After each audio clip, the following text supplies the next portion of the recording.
Carlo Ancelotti real Madrid के current manager हैं और ये सीन जो अभी चल रहा है उनके साथ में, ये कहानी हमने पहले भी देख रखी है। आपको याद होगा जब आखिरी बार कार्लो एंचेलोटी मैनेज कर रहे थे रियल मैड्रिड को, तो उन्होंने ला डेसिमा की ड्रीम पूरी की थी रियल मैड्रिड के साथ, और उसके अगले ही सीजन में उनका लीग का फॉर्म और चैंपियंस लीग का फॉर्म देखते हुए रियल मैड्रिड ने उनको सैक कर दिया था। और अभी वापस से बातें वही सारी शुरू हो चुकी हैं कि कैसे कार्लो एंचेलोटी शायद रियल मैड्रिड को अब आगे कैरी फॉरवर्ड नहीं कर सकते हैं, और अब यहां पर एक मैसिव चेंज की जरूरत है रियल मैड्रिड को अपने मैनेजमेंट लेवल के ऊपर, और इस वजह से प्रेशर बहुत ज़्यादा माउंट होता जा रहा है। एंड रीसेंट परफॉर्मेंस की अगर हम बात करें तो यहाँ पर डॉर्टमंड अगेंस्ट परफॉर्मेंस भी जो थी फर्स्ट हाफ की, वो इतनी अच्छी नहीं थी। सेकंड हाफ में इनसेन कमबैक करके मैड्रिड ने वो मैच बहुत ही ग्रैंडेस्ट फैशन में जीत लिया, लेकिन उसके बाद अगले ही गेम में जाकर क्लासिको में कार्लो एंचेलोटी की टीम सैंटियागो बर्नाब्यू के ऊपर कंप्लीटली एक्सपोज हो गई और 4-0 से वो एल क्लासिको वो हार गए। हांजी फ्लिक जो इस साल बारसा आए हैं, उन्होंने रेवोल्यूशनाइज कर दिया है यहाँ पर बारसा की टीम को। आप देख रहे हैं कि किस तरीके से high intensity high press football यहाँ पर बार्सिलोना के साथ वर्क कर रही है, and every player is giving their 200%। उसके बावजूद यहाँ पर हांसी फ्लिक के जो डिमांड्स हैं वो खत्म नहीं हो रहे हैं अपने प्लेयर्स से, एंड इस वजह से यहाँ पर बार्सिलोना के जो प्लेयर्स हैं वो और ज़्यादा ऑब्सेस्ड हैं जीतने से। ऑब्सेस्ड आपके मैड्रिड के प्लेयर्स भी हैं, लेकिन कहीं ना कहीं उनको ये चीज़ लग रही है और मैनेजमेंट को लग रही है कि शायद कार्लो एंचेलोटी जितना कुछ अचीव कर सकते थे मैक्सिमम इस सीजन में, वो यहाँ पर अपने टेन्योर में वो कर चुके हैं, और इस सीजन में शायद अब वो क्लब को और ज़्यादा इंप्रूव नहीं कर पाएंगे। और इसी वजह से यहाँ पर एक नाम डिस्कस किया जा रहा है, जो नाम लास्ट ईयर भी बहुत ज़्यादा चर्चा में था। ये बताया जा रहा था कि कार्लो एंचेलोटी ब्राज़ील को मैनेज अगर करते हैं तो यहाँ पर ये बंदा आकर रियल मैड्रिड को मैनेज करेगा, और ये नाम कोई और नहीं, रियल मैड्रिड के लेजेंड चाबी अलोंसो हैं। लेवरक्यूजन के साथ उन्होंने हिस्टोरिक यहाँ पर डोमेस्टिक ट्रेवल कंप्लीट किया, एंड पूरे सीजन में डोमेस्टिकली वो अनबीटन गए थे। यूरोप में एक गेम वो हारे थे और वो गेम था उनका यूरोपा लीग का फाइनल का, वरना यहाँ पर वो डोमेस्टिक के अलावा क्वाड्रुपल कर लेते अगर यूरोपियन उसकी बात आती कप कॉम्पिटिशन्स की। तो काफ़ी एक मैं बोलूँगा यहाँ पर रेप्यूटेड मैनेजर के बारे में रियल मैड्रिड सोच रही है। यंग मैनेजर हैं, एम्बिशियस मैनेजर हैं, टैक्टिकली वेरी साउंड मैनेजर हैं। वो अपने प्लेइंग डेज में यहाँ पर जोसे मोरिनियो, उसके अलावा आपने देखा कि कार्लो एंचेलोटी, उसके अलावा यहाँ पर पेप ग्वार्डियोला, इन सारे मैनेजर्स के अंडर खेले थे। तो आपको पता है कि भाई he has worked with people जो कि फुटबॉल की अच्छी समझ रखते हैं, and he comes from a philosophy जो यहाँ पर पैसा ज़्यादा खर्च करना नहीं, लेकिन उनके पास जो गिवन प्लेयर्स हैं उनसे बेस्ट निकालने की वो कोशिश करते हैं। और लेवरक्यूजन की अगर आप ब्रांड ऑफ फुटबॉल देखोगे, it has been one of the most exciting team to watch in Europe, और इसी वजह से यहाँ पर रियल मैड्रिड के अलावा लिवरपूल हो गई और बाकी टीमें हो गई जो अपने मैनेजर्स को चेंज करने के बारे में एक टाइम पे सोच रही थी।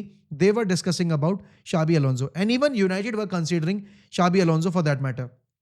अब सवाल ये है कि क्या शाबी अलोंसो के साथ यहाँ पर रियल मैड्रिड वो सब कुछ अचीव कर सकते जो एक टाइम पर उन्होंने जिडान के साथ किया था? क्या ज़्यादा जल्दबाजी नहीं कर रहे हैं वो यहाँ पर आपके कार्लो एंचेलोटी से मूव ऑन करने के लिए? क्योंकि यहाँ पर अगर बारसा की चीज़ देखी जाए तो बारसा के केस में सिचुएशन ऐसी थी कि शावी का जो फॉल आउट हुआ था बोर्ड मेंबर्स के साथ, उस वजह से यहाँ पर बारसा ने मूव ऑन करने का डिसीजन लिया था, वरना तो उन्होंने 1 साल का और कॉन्ट्रैक्ट उसको ऑफर कर ही दिया था। मतलब ऑफर क्या कर दिया था, उनको जो रिमेनिंग कॉन्ट्रैक्ट था उसको फुलफिल करने की इजाज़त दे दी थी, बट वहाँ पर फिर चीज़ें बिगड़ गई और इस वजह से फिर हांसी फ्लिक को लाया गया।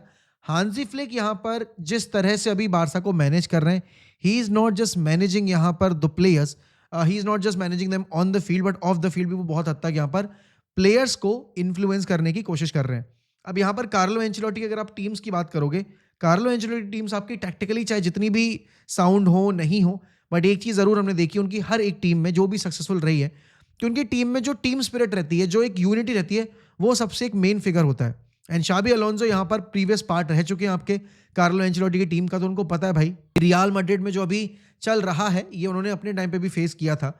इसके अलावा अगर यहाँ पर बात की जाए तो रियल मैड्रिड अगर कार्लो को सैक करने का डिसीजन लेती है या फिर उनसे मूव ऑन करने का डिसीजन लेती है, तो उनको मार्केट में डेफिनेटली अलोंसो के अलावा एक और मैनेजर है जो उनको काफ़ी एक्साइटिंग लग सकता है, and that is Julian Nagelsmann. अब नागल्समैन आपके जर्मन फिलॉसफी बेस्ड मैनेजर हैं।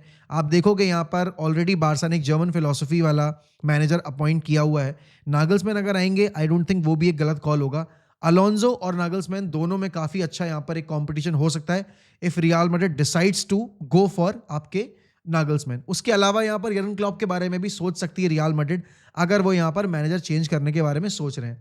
बात अगर की जाए बार्सिलोना की, तो देखो यार, बार्सिलोना इस टाइम पे they are flying high, they are playing the best football in Europe and without a shadow of a doubt they are the best inform team in Europe right now. जिस तरीके से उन्होंने यहाँ पर champions league में अभी performances दी हैं, जिस तरीके से यहाँ पर उन्होंने बायर्न को बुली किया, रियल मैड्रिड को बुली किया, they are flying high. The confidence the players are carrying right now is second to none and is unmatchable. उसके अलावा यहाँ पर बारसा ने अभी रिसेंटली अपने कुछ प्लेयर्स को नया कॉन्ट्रैक्ट दिया है और उसमें फर्मिन लोपेस का नाम है। Now Barça for a larger part of मैं बोलूंगा यहाँ पर लास्ट 10 ईयर्स उन्होंने अपने रूट्स को खो दिया था।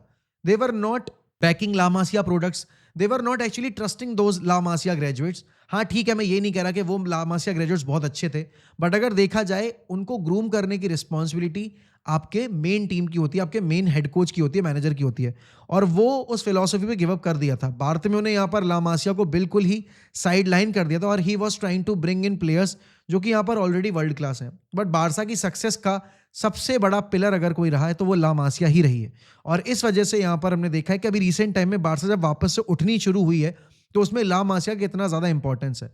और Fermin Lopez, Lamine Yamal, कोबारसी, then आपके गावी, फिर उसके बाद आपके हेक्टर फोर्ट, आपके even Danny Olmo is an academy graduate आपके ला मासिया के।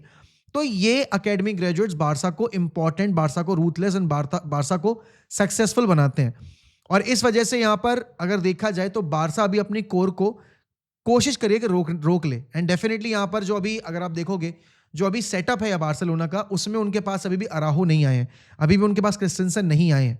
एंड आपने देखा है कि यहाँ पर फ्रेंकी डियोंग भी इतनी रेगुलरली यूज नहीं हो रहे, बट उसके बावजूद यहाँ पर कसादो और बाकी प्लेयर्स अपना काम कर रहे हैं और बखूबी तौर पे कर रहे हैं। I am really impressed with the way यहाँ पर बारसा ने अपनी टीम को मैनेज किया है, बारसा ने अपने स्क्वाड को मैनेज किया है। एंड हांसी फ्लिक को ला मासिया की इंपॉर्टेंस पता है and he has become a fan favourite since his arrival.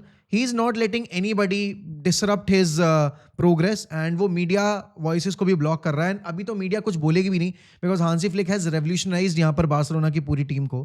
But एक चीज़ हम बोल सकते हैं यहाँ पर कि बारसा का जो पेशेंस है ये उनके लिए फ्रूटफुल साबित हुआ है। उन्होंने अपने शावी के टेन्योर में अभी ला मासिया को बहुत प्रमोट किया था और इस वजह से यहाँ पर अब ला मासिया इस टाइम पर हांसी फ्लिक के टाइम आते आते केपेबल बन गया है फर्स्ट टीम में खेलने का, जितने भी ग्रेजुएट्स आए हैं।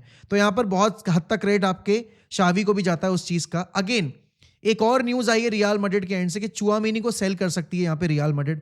आई डोंट नो क्या रीज़न है उस चीज़ का, क्या क्यों किस वजह से ये न्यूज़ आई है, बट लोग कह रहे हैं भाई कि आपकी रियल मैड्रिड, वो रेलेवो की रिपोर्ट है, इतनी रेलेवेंट नहीं है रेलेवो की रिपोर्ट, लेकिन यहाँ पर रॉड्री का डिस्कशन हो रहा है बार बार कि रॉड्री को लाया जा सकता है यहाँ पर रियल मैड्रिड में। आई डोंट थिंक कि Rodri would like to leave man city अभी जब तक पेप ग्वार्डियोला बैठे हुए हैं, बट यू नेवर नो कि क्या होगा क्या नहीं होगा।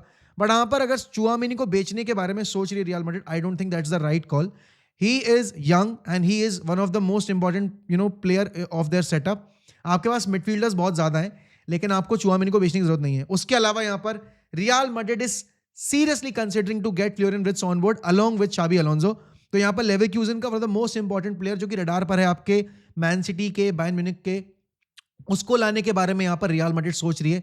देखना ही होगा कि क्या फ्लोरियन विर्ट्ज के केस में यहाँ पर रियल मैड्रिड कॉन्ट्रैक्ट एग्री करवा पाएगी और क्या यहाँ पर बायर्न म्यूनिख को बीट कर पाएगी रियल मैड्रिड, क्योंकि जर्मन प्लेयर्स अक्सर यहाँ पर खेलना चाहते हैं जर्मन लीग में ही। फ्लोरियन विर्ट्ज का एम्बिशन है बायर्न के लिए खेलने के लिए, लेकिन जब रियल मैड्रिड दरवाजा नॉक करती है तो वो दरवाजा आपको खोल कर आंसर करना ही पड़ता है। तो देखना होगा हमें भाई वक्त के साथ कैसे इस पर अपडेट होगी और क्या इस पे और न्यूज़ बिल्ड होती है। बट डेफिनेटली अगर फ्लोरियन विर्ट्ज आते हैं यहाँ पर आपके रियल मैड्रिड में तो फिर कौन सा प्लेयर सफर करेगा सबसे ज्यादा रियल मैड्रिड की मिडफील्ड में, वो भी आप मुझे बताइए कमेंट सेक्शन में। अगर आप चैनल पे नए हैं तो प्लीज सब्सक्राइब टू मोहक unscripted for more La Liga centric neutral fan base contract जो सेंट्रिक कंटेंट है उस चीज के लिए। एंड लेट्स हिट 35 के आज के ही दिन में, तो help us in reaching there. And इसी के साथ मैं आपसे लूंगा अलविदा, मिलता हूं अगली वीडियो में। ध्यान रखिए अपना, बाय बाय, टेक केयर।